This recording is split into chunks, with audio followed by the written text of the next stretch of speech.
Hello friends, कैसे हो सब लोग। आई होप सब लोग अच्छे होंगे, बेहतर होंगे और स्वस्थ होंगे। स्वागत है आपका Fairs Cloud learn to lead में। Good morning to all the students. तो आज हम डिस्कस करेंगे 28 जून 2022 के बहुत इंपॉर्टेंट करंट फेयर, जिसमें से आप दो बेस्ट इमेजेस यहाँ पे देख रहे हो, लेकिन बहुत ही इंपॉर्टेंट करंट फेयर डिस्कस करने वाले हैं, तो वीडियो को बिल्कुल लास्ट तक जो है वो आपने जरूर देखना है।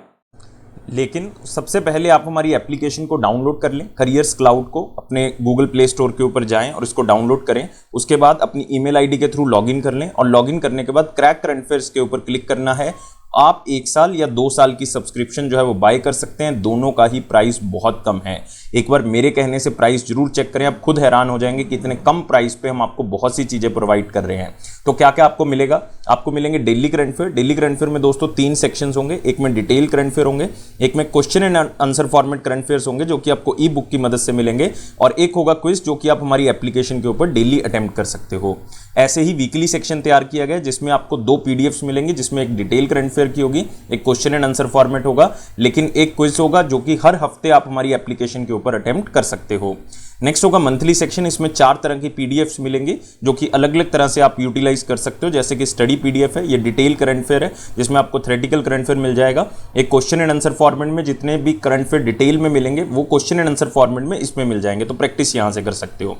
बेस्ट 100 करंट अफेयर्स भी आपको दिए जाएंगे जो कि उस महीने के बेस्ट करंट अफेयर्स होंगे। उसमें 100 करंट अफेयर जो है वो क्वेश्चन एंड आंसर फॉर्मेट में आपको दिए जाएंगे। एक पॉकेट पीडीएफ होगी, मतलब जल्दी जल्दी में करंट अफेयर्स को रिवाइज करने के लिए 2 लाइन में 3 लाइन में, तो आप इसका यूज कर सकते हैं।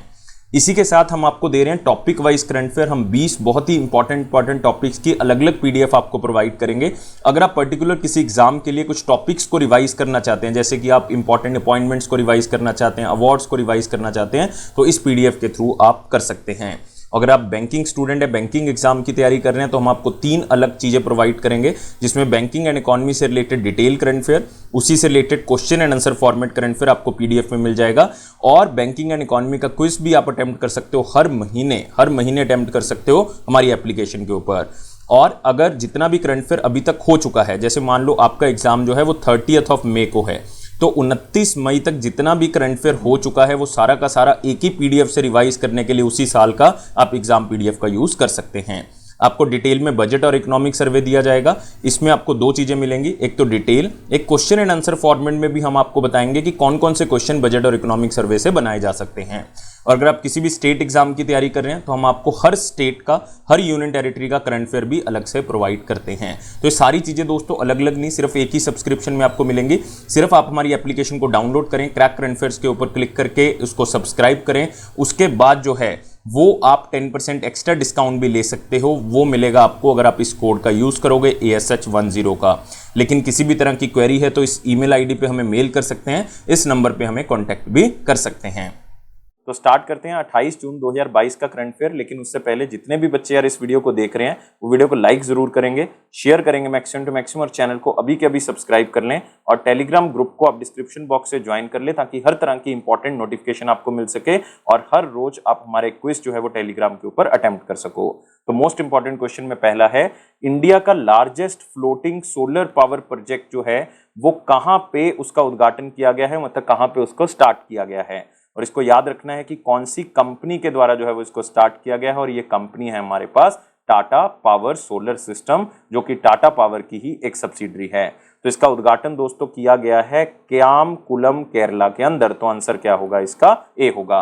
तो आप यहाँ पे देख सकते हैं इंडिया का largest floating solar power installation जो है वो टाटा पावर की तरफ से लॉन्च किया गया है, और केरला के जो बैक वाटर्स हैं वहां पे इसका उद्घाटन किया गया है, और ये जगह है क्यामकुलम केरला के अंदर। तो इसके लिए टोटल 350 एकड़ वाटर बॉडी जो है वो यूज की गई है, बैक वाटर यूज किया गया, मतलब जिसमें पानी जो है वो थोड़ा सा खड़ा रहता है, तो उसको यूज किया गया है। और इसमें टोटल इंस्टॉल्ड कैपेसिटी है 101.6 मेगावाट, मतलब ऑलमोस्ट आप कह सकते हो 100 मेगावाट का ये प्लांट जो है वो लगाया गया है। तो ये प्रोजेक्ट जो है वो आप कह सकते हो फ्लोटिंग सोलर फोटोवोल्टिक प्रोजेक्ट जो है वो पहला प्रोजेक्ट है जो आप कह सकते हो पावर परचेज एग्रीमेंट कैटेगरी के अंदर लगाया गया है, क्योंकि ये पावर परचेज एग्रीमेंट जो है वो एक PSU के साथ साइन करके लगाया गया है, और जितना भी इंटायर पावर जनरेट होगा वो केरला स्टेट इलेक्ट्रिसिटी बोर्ड को दिया जाएगा। तो सिर्फ इसमें याद क्या रखना है कि कौन सी जगह पे है, क्योंकि ये इंडिया का largest floating solar power project जो है वो टाटा पावर की तरफ से इसको स्टार्ट किया गया है। और टाटा पावर का हेडक्वार्टर जो है वो कहाँ पे है, मुंबई के अंदर है। और इसके करंटली प्रेसिडेंट और सीईओ हैं आशीष खन्ना जी। कौन है, आशीष खन्ना जी। इसी के साथ आते हैं अगले क्वेश्चन के ऊपर। कौन सा ऐसा अफ्रीकन नेशन है जिन्होंने कॉमनवेल्थ ग्रुप को ज्वाइन किया है 2022 में। तो ये बहुत ही इंपॉर्टेंट हो जाता है क्योंकि दो ऐसी कंट्रीज हैं, एक तो गैबोन है दोस्तों, एक टोगो है, जिन्होंने इस कॉमनवेल्थ ग्रुप को ज्वाइन किया है या कॉमनवेल्थ ऑफ नेशंस ग्रुप को ज्वाइन किया है। तो दोनों अफ्रीकन कंट्रीज आती हैं 55th नंबर पे, ये आती है 56th नंबर पे, मतलब as a member of Commonwealth group. और रिसेंटली एक मीटिंग हो रही थी जिसको कहते हैं Commonwealth heads of the government meeting, और ये मीटिंग हुई कहाँ पे, किगाली के अंदर। किगाली है रवांडा की कैपिटल है, और 20 जून से लेकर 25 जून के बीच में ये मीटिंग हुई है। ये कॉमनवेल्थ हेड्स की मीटिंग है और इसमें ये डिसाइड किया गया कि इन दोनों कंट्रीज को मेंबर जो है वो बना लिया जाए। लेकिन एक खास बात है कि ना तो गैबन ना ही टोगो जो है वो ब्रिटेन की कॉलोनी रहा है, मतलब ब्रिटेन के अंडर नहीं रहा। ये फ्रेंच कॉलोनीज रही हैं, फ्रांस के अंडर रहा है, तो ब्रिटेन की कॉलोनी नहीं रहा। तो क्या ये जरूरी है कि अगर आपने कॉमनवेल्थ हेड्स का मेंबर बनना है या कॉमनवेल्थ ऑफ नेशंस का मेंबर बनना है तो आपको ब्रिटेन की कॉलोनी होना ही होगा? ऐसा जरूरी नहीं है दोस्तों, क्योंकि ऐसी पहली कंट्री जो है वो मोज़ेम्बिक्यू है, जो कि पोर्तुगीज के अंडर आती थी और 1995 में उन्होंने ब्रिटेन के इस कॉमनवेल्थ ग्रुप को ज्वाइन किया था। तो ऐसा कोई जरूरी नहीं है कि कोई भी कंट्री जो है वो ब्रिटेन के अंडर रहेगी तभी वो कॉमनवेल्थ का मेंबर बनेगी। और मोज़ेम्बिक ऐसी पहली कंट्री है जो जिसके ऊपर ब्रिटेन ने रूल नहीं किया और वो कॉमनवेल्थ ऑफ नेशंस की मेंबर है। और लास्ट कंट्री कौन सी थी दोस्तों, रवांडा, जो 2009 में बनी थी। और आपने याद रखना है कि ये फॉर्मल प्रोसीजर जो कॉमनवेल्थ का मेंबर बनाने का है गैबन का, तो वो 2017 में ही दोस्तों स्टार्ट हो गया था। और आप कह सकते हो टोगो का ये प्रोसेस जो है वो 2014 में स्टार्ट हुआ था। और गैबन जो है उसके आसपास की कंट्रीज अगर ध्यान से देखोगे, रिपब्लिक ऑफ कॉन्गो है, इक्वेटोरियल गिनिया है और कैमरून है, ये भी सभी की सभी कॉमनवेल्थ मेंबर्स हैं। और गैबन की जो पॉपुलेशन है वो बहुत ही कम है, लाइक 2 मिलियन पॉपुलेशन है।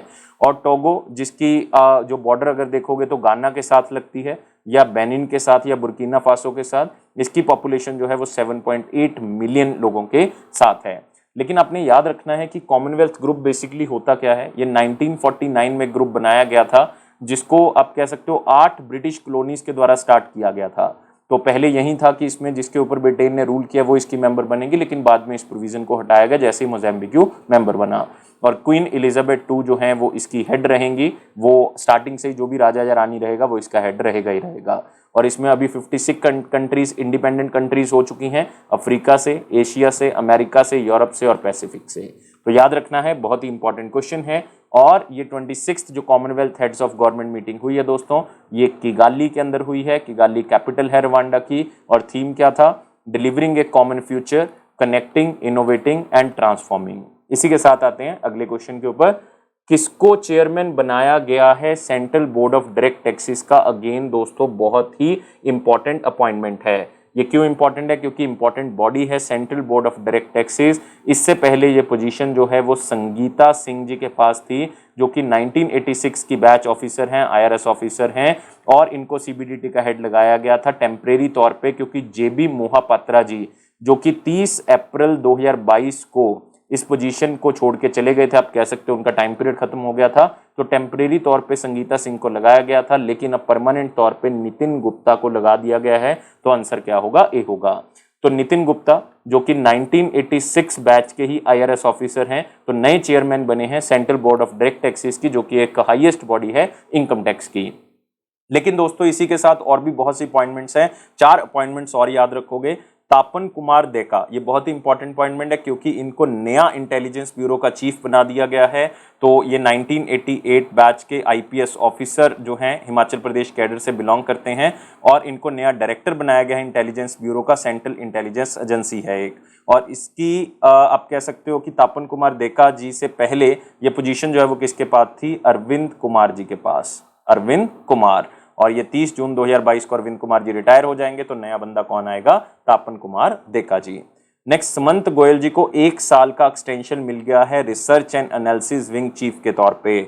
तो सुमंत गोयल जी जो कि पंजाब कैडर से हैं, उनको चीफ जो है वो रिसर्च एंड एनालिसिस विंग का बनाया गया था, लेकिन उनका टाइम पीरियड जो है वो इस जून में खत्म हो रहा था, 30 जून को ही इनका टाइम पीरियड खत्म हो रहा था। लेकिन 1 साल की एक्सटेंशन इनको मिल गई है, मतलब अब 2023 तक ये काम करेंगे as a director of the Intelligence Bureau के नहीं रहेंगे, ये रिसर्च एंड एनालिसिस विंग के होंगे। इंटेलिजेंस ब्यूरो के कौन है, तापन कुमार देका जी।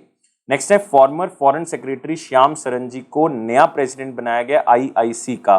आईआईसी का दोस्तों मतलब है इंडिया इंटरनेशनल सेंटर, और इंडिया इंटरनेशनल सेंटर के जो पहले हेड थे वो नरेंद्र नाथ वोहरा जी थे, जिनको एनएन वोहरा भी कहा जाता है।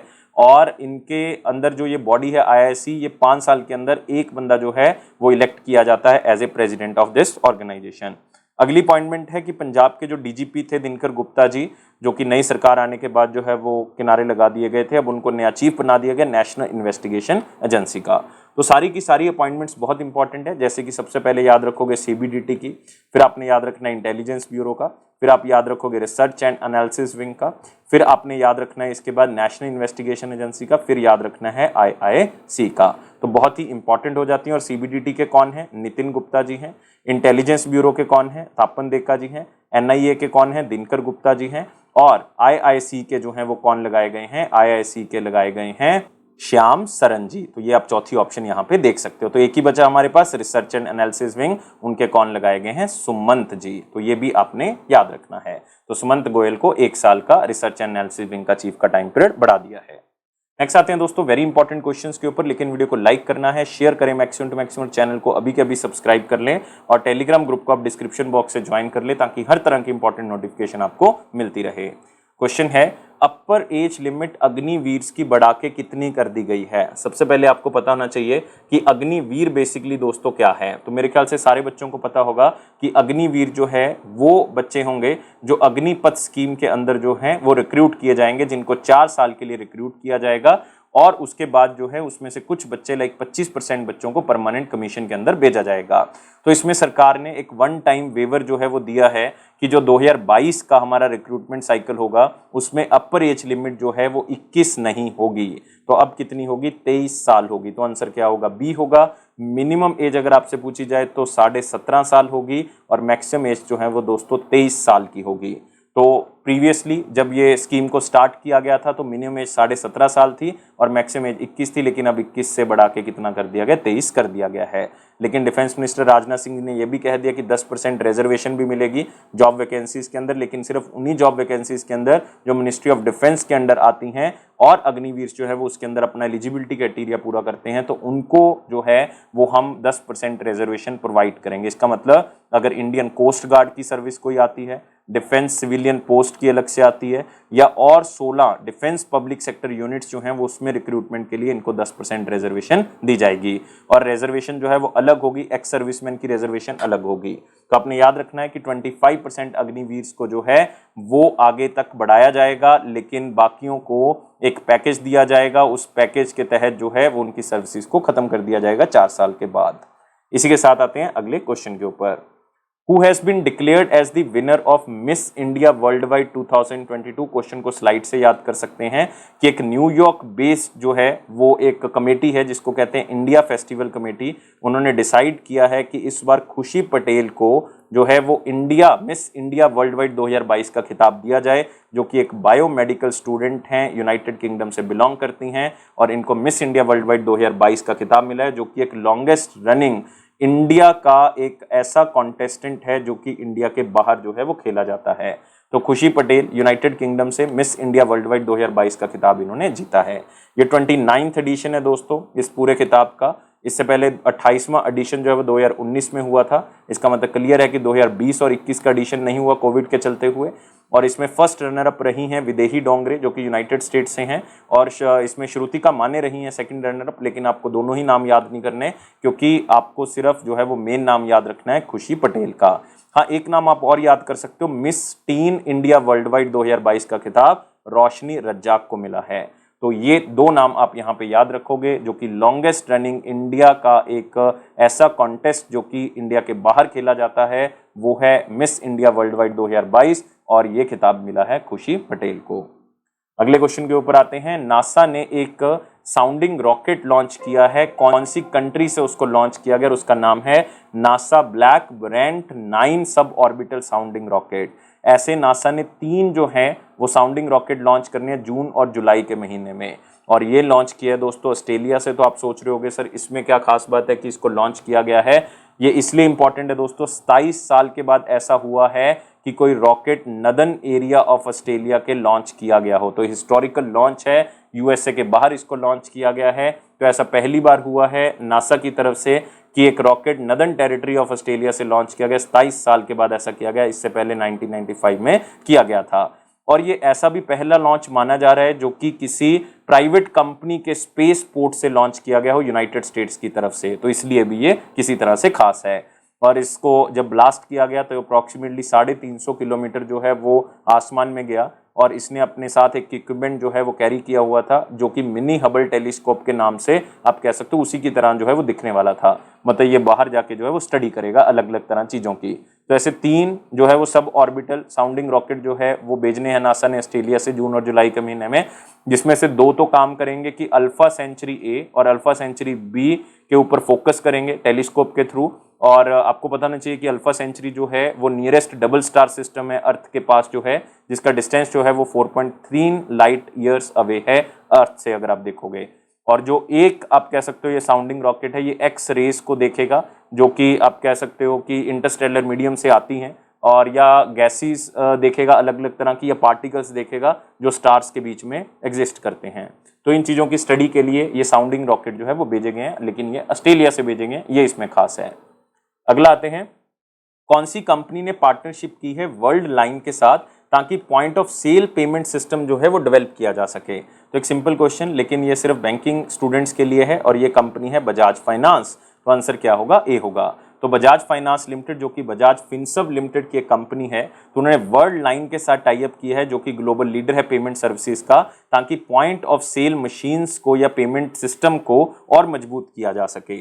तो अगर आप देखोगे इसमें जो बजाज फाइनेंस लिमिटेड होगा, world line India private limited होगा, तो ये दोनों मिलके जो है वो कस्टमर्स को या मर्चेंट्स के साथ पार्टनरशिप करेंगे, ताकि आपको दोनों मिलके पेमेंट सोल्यूशन प्रोवाइड कर सकें।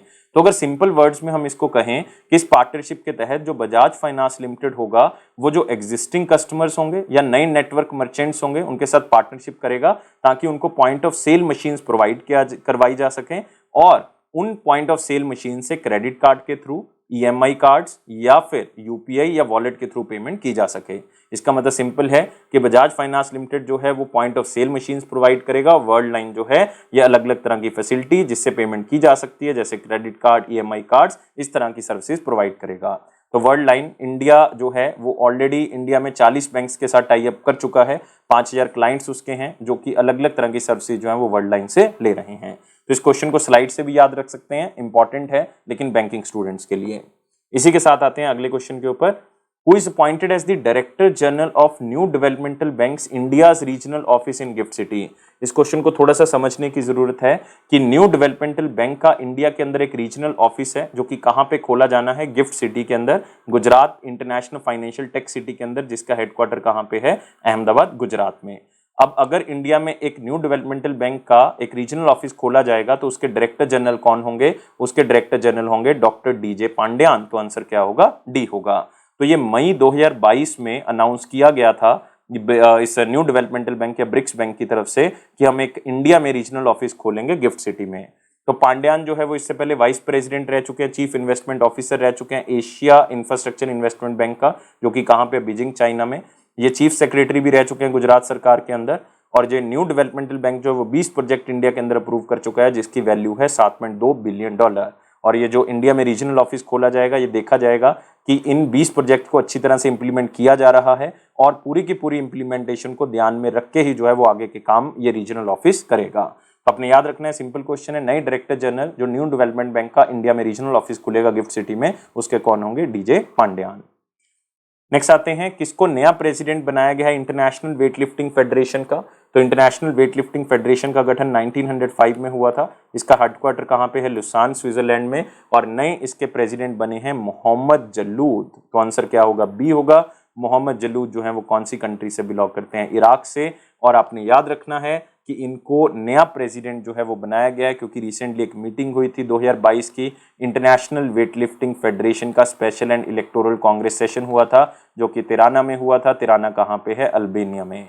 तो इससे पहले ये प्रेसिडेंट थे डॉक्टर माइकल ईरानी जी, लेकिन अब उनका टाइम पीरियड खत्म हो गया, टेम्परेरी तौर पे थे। नए प्रेसिडेंट लगाए गए हैं मोहम्मद जलूद, जो कि फॉर्मर वेट लिफ्टर भी हैं और इनके पास सिटीजनशिप स्टेटस भी है कजाकिस्तान का, और साथ में जनरल सेक्रेटरी भी रह चुके हैं पहले एशियन वेट लिफ्टिंग फेडरेशन के।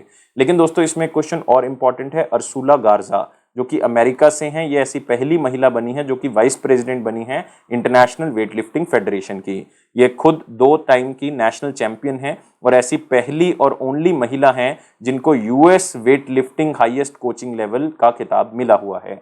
तो इसलिए आपने याद रखना है अर्सुला गार्जा, जो कि फर्स्ट वुमेन वाइस प्रेसिडेंट बनी है इंटरनेशनल वेट लिफ्टिंग फेडरेशन की, और नए प्रेसिडेंट बने हैं मोहम्मद जलूद, या पूरा नाम है मोहम्मद हसन जलूद जी। इसी के बाद आते हैं next question, farmer steel authority of India limited और भी पीएसयूज के लीडर वी कृष्णा मूर्ति जी, उनका देहांत हो गया है। तो याद रखोगे कौन सी स्टेट से बिलोंग करते हैं, तमिलनाडु में इनका जन्म हुआ है और 97 ईयर्स के थे इनका देहांत हुआ है दोस्तों। लेकिन खास बात क्या है, ये स्टील अथॉरिटी ऑफ इंडिया के चेयरमैन रह चुके हैं 1985 से लेकर 90 तक, और खास बात क्या है, इनको father of PSUs in India कहा जाता है। और ये इससे पहले चेयरमैन रह चुके हैं नेशनल मैन्युफैक्चरिंग कॉम्पिटिटिवनेस काउंसिल के, और इवन कैबिनेट मिनिस्टर रैंक तक इनकी पोजीशन रह चुकी है 2014 तक, और पूरा नाम है वेंकटरमन कृष्णा मूर्ति जी।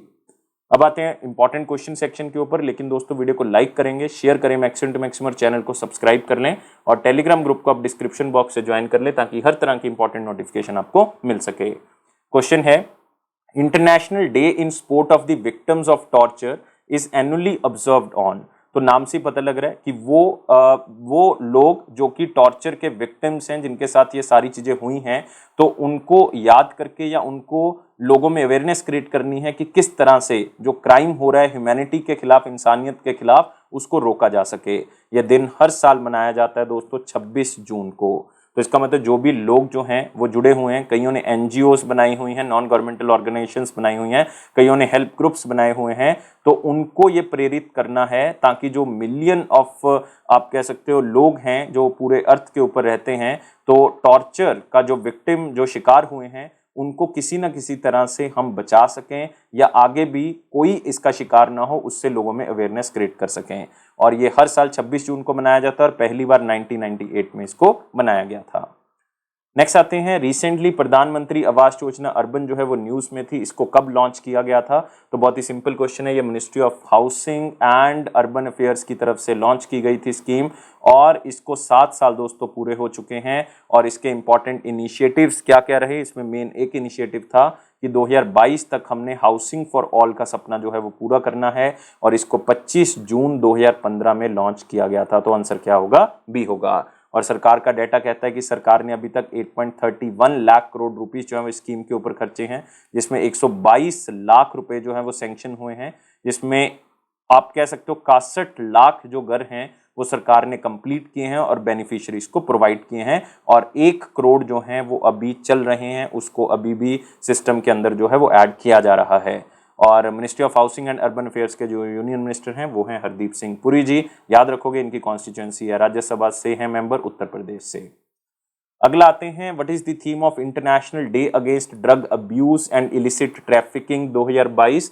तो जो ड्रग अब्यूज हैं या हमने ड्रग अब्यूज से पूरे वर्ल्ड को बचाना है, यही गोल के साथ जो है वो इस दिन को सेलिब्रेट किया जाता है, और इस दिन को हर साल सेलिब्रेट किया जाता है 26 जून को। तो ड्रग जो है वो हमने छोड़नी है, जो ड्रग अब्यूज हैं उससे दुनिया को फ्री करना है। तो यही एक्शन के साथ जो है इसका थीम रखा गया, addressing drug challenges in health and humanitarian crisis. तो आंसर क्या है? सी है। तो इसको वर्ल्ड ड्रग डे के नाम से भी जाना जाता है, और थीम ऑलरेडी हम डिस्कस कर चुके हैं, तो इतना इंपॉर्टेंट नहीं है, लेकिन फिर भी आपने इसको याद रखना है।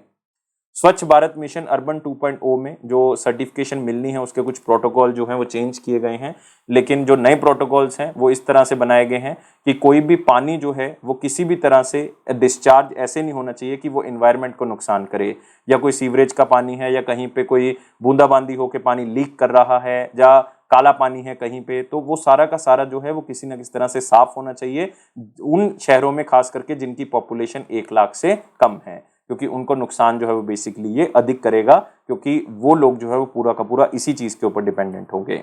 लेकिन आपने याद रखना है, स्वच्छ भारत मिशन अर्बन 2.0 जो है वो लॉन्च किया गया था 2021 में, और इसका मेन मकसद यही था कि सॉलिड वाटर वेस्ट मैनेजमेंट जो है वो हम कर सकें और साथ ही साथ जो है वो गार्बेज फ्री अर्बन इंडिया बना सकें, इसी के ऊपर फोकस है।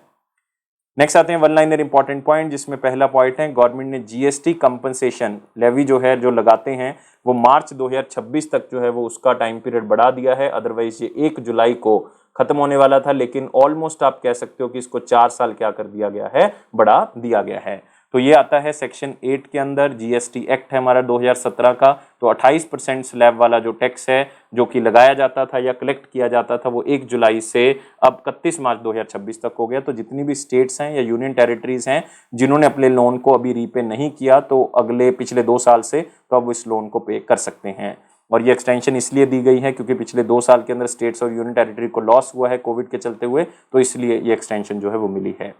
आरबीआई ने जो एसबीआई की स्टैब्लिशमेंट है ऑपरेशन सपोर्ट सब्सिडरी के तौर पे, वो उसको अप्रूवल जो है वो दे दिया है। तो आपको पता है एसबीआई जो कि एक लार्जेस्ट पब्लिक सेक्टर बैंक है, तो उसको अप्रूवल मिल गया है कि वो अपना ऑपरेशन सपोर्ट सब्सिडरी जो है वो खोल सकते हैं। इसका मतलब यही है कि अब वो फोकस कर सकते हैं एग्रीकल्चर के ऊपर, micro small and medium enterprises के ऊपर, डाटा एंट्री ऑपरेशंस के ऊपर और कई एक्टिविटीज के ऊपर, और वो अपना पहला ऐसा ऑपरेशन सपोर्ट सब्सिडरी खोलने जा रहे हैं पायलट बेसिस पे या डेमो बेसिस पे कुछ एरियाज के अंदर। अगर रिजल्ट अच्छे रहे तो पूरे इंडिया में इसको खोला जाएगा। क्राइजिल की एक रिपोर्ट है कि इंडिया की डाटा सेंटर कैपेसिटी जो है वो बढ़ जाएगी, 1700 से लेके 1800 मेगावाट तक फाइनेंशियल ईयर 25 तक, और अभी जो है वो 870 मेगावाट जो है वो चल रही है 2022 के फाइनेंशियल ईयर के अकॉर्डिंग। तो ये इसलिए बढ़ेगी क्योंकि डाटा बढ़ रहा है, डिजिटल अडॉप्शन हो रही है, लोकल डाटा स्टोरेज जो है वो कंपलसरी हो गया है, तो इसलिए डाटा स्टोरेज सेंटर जो है वो इंडिया में बढ़ेंगे। 2 अफ्रीकन नेशंस जो हैं गैबन और टोगो को, दोनों को कॉमनवेल्थ ग्रुप ऑफ नेशंस की मेंबरशिप मिल चुकी है। ऑलरेडी हम इस क्वेश्चन को डिस्कस कर चुके हैं। डिफेंस मिनिस्टर ने 10% रिजर्वेशन की अप्रूवल दे दी है अग्निवीर को, लेकिन ये सिर्फ डिफेंस की जॉब्स के अंदर ही। Micro small and medium size enterprise day 27 जून को दोस्तों मनाया गया, तो थोड़ा सा आपने इसको याद रखना इंपॉर्टेंट है। क्यों इंपॉर्टेंट है? क्योंकि इसको मोदी जी ने स्टार्ट किया था दिन को, और 2017 में इसको जो है वो सबसे पहली बार मनाया गया था। इसका मतलब अब हम जो है वो 5th एनिवर्सरी इसकी मना रहे हैं। तो इसका मेन मकसद यही है कि जो एमएसएमईज है उनका रोल जॉब क्रिएशन में बहुत बड़ा है, और जो इकोनॉमिक ग्रोथ देश की हो रही है उसमें भी बहुत बड़ा रोल है। और यूनाइटेड नेशंस के जो सस्टेनेबल डेवलपमेंट गोल्स हैं, तो एमएसएमई का बहुत बड़ा कंट्रीब्यूशन जो है वो रहेगा इसको अचीव करने में, जो कि 2030 तक हमने अचीव करने हैं। नेक्स्ट आते हैं question of the day. Question क्या है 26 और 27 जून 2022 का, कि किसको चेयरमैन लगाया गया था नेशनल कमीशन फॉर माइनॉरिटीज का। बहुत ही सिंपल क्वेश्चन था। क्वेश्चन का आंसर है एस इकबाल सिंह, मतलब सरदार इकबाल सिंह को चेयरमैन लगाया गया था नेशनल कमीशन फॉर माइनॉरिटीज का। अब आते हैं question of the day. Question of the day है किसको अपॉइंट किया गया chairman securities and exchange board of India का। मोस्ट इंपॉर्टेंट क्वेश्चन है, आंसर मुझे आप कमेंट बॉक्स में बताएंगे, मैं आपके आंसर की वेट करूंगा। लेकिन दोस्तों वीडियो को लाइक करना है, शेयर करें और साथ ही साथ चैनल को सब्सक्राइब कर लें। और आप हमारे हर प्लेटफॉर्म को ज्वाइन कर सकते हैं, जिसमें फेसबुक है, इंस्टाग्राम है, आप कह सकते हो लिंक्डइन है, लेकिन टेलीग्राम चैनल को ज्वाइन जरूर करें क्योंकि सारी नोटिफिकेशन उसी के ऊपर मिलेगी। और दोस्तों लाइफ को बहुत ज़्यादा सीरियस नहीं लोगे, हमेशा खुश रहोगे और लाइफ को बहुत ही अच्छे से जियोगे। Thank you guys, take care and bye bye.